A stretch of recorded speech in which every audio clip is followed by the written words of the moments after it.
Good afternoon, watchtowers. The watch guy at your service. As the watch market is becoming more and more expensive, ridiculously high prices on the AD level and post AD levels, the watch market crashed this year. Well, crash meaning that you can probably get a watch for $500 to $1,000 less. In these times, I would say I've been looking at some vintage pieces because I found them to be very fulfilling. Three vintage pieces in front of you. I have some new watches too, but vintage pieces really depend on how well you know the history, how well you know the seller.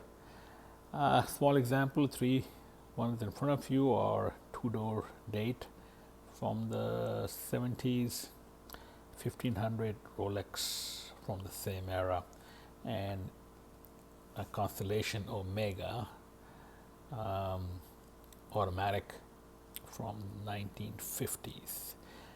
Just to share you the differences in the watches. Of course, all of them have, two of them have post-market bands, and Omega has the original band. Going back to the first one, as you can see, this is a beautiful piece I have owned since I have been in college, and this is the Tudor Pilot's Oysterdates. It was built on a Omega, which was built on a Rolex chassis, gold plated. Has been with me for going about 50 years. Has had a refurbishment of the dial. Has been serviced a few times. Still serves me perfectly. Reference 7944 as in the back. Screw-in dial. Crown is a screw-in back. Crown is logoed with the Rolex, as this is the Oysterdates. Loom is long gone. This is a great watch. You can wear it day in, day out, and it will still serve you perfectly. Second watch is the 1500, refurbished. Bought it about a year and a half, 2 years ago, from a local eBay buyer seller. Same thing. You can see the differences are not that much in the two watches.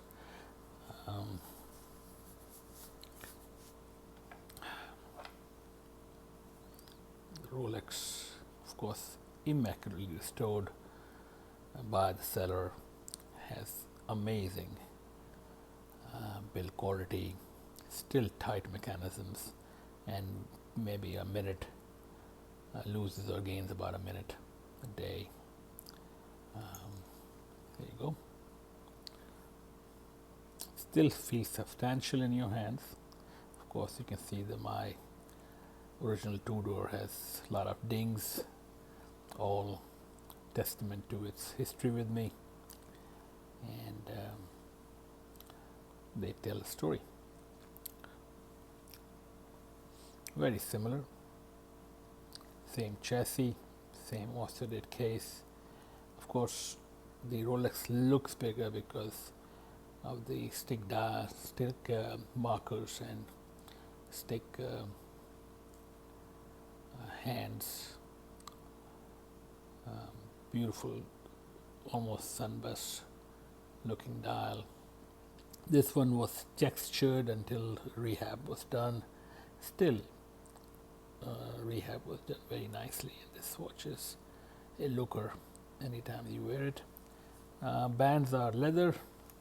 This one from Amazon, and this one is from Amazon too, general leather. Old watches, you have to give them some flash. A band has to be there. You have to put them on a NATO to really bring out the qualities of these watches. Both of these are bulletproof.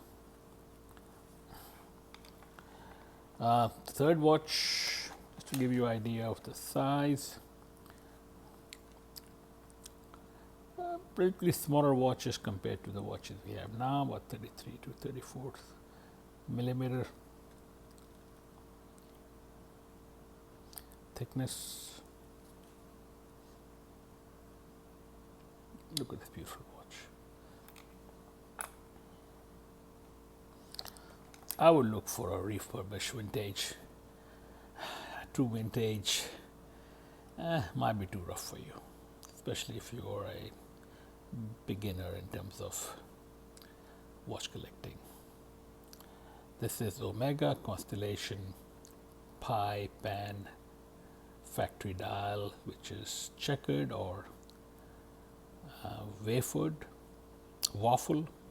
This was the dial that was on the original Tudor before we refurbished it, and you can see very closely